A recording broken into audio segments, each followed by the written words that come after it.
C'est l'exemple du développement durable. Il faut concevoir le développement économique de la Guadeloupe en ayant à cœur de préserver son environnement.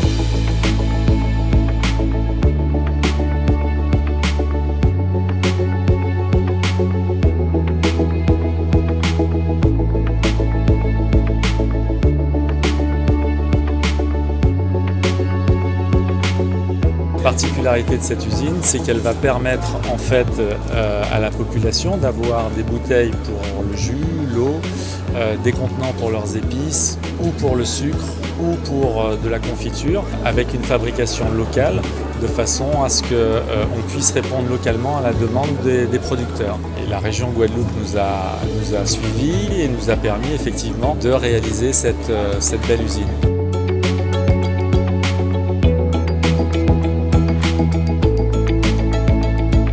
Nous avons développé une unité de traitement, comme je vous l'ai dit, qui va traiter l'eau au niveau du point d'usage.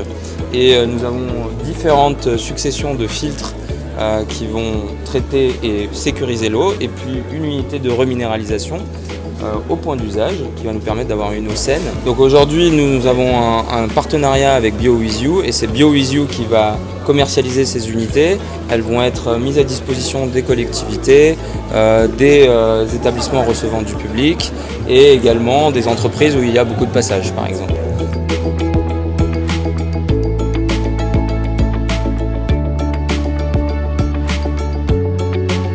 C'est tout naturellement qu'on s'est orienté vers ces bouteilles parce que nous, on utilise un produit bio. Avoir un contenant bio correspond parfaitement à notre vision. Nous vivons sur une île qui est magnifique, qui mérite justement d'être protégée et il faut savoir limiter nos déchets.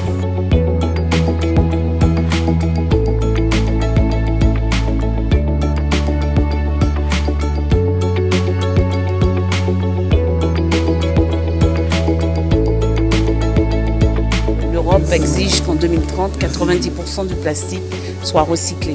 Donc, en mettant en place des bouteilles 100% recyclables, eh bien, on rentre dans les objectifs européens et je dirais des objectifs d'une planète plus vertueuse. La région Guadeloupe ne pouvait être que derrière un tel dispositif. En utilisant ce process, on peut effectivement concevoir un développement agricole et en même temps une préservation de nos milieux naturels. C'est une excellente chose. Cette entreprise a vocation aussi à rayonner dans la Caraïbe et nous espérons qu'elle sera un modèle. En tout cas, c'est une réussite pour la Guadeloupe. C'est quelque chose que le président Chalus a toujours considéré que la Guadeloupe devait s'orienter vers cette économie verte, cette économie bleue, une autre façon de concevoir le modèle économique où on crée de la richesse, on crée des emplois, mais on préserve notre biodiversité exceptionnelle.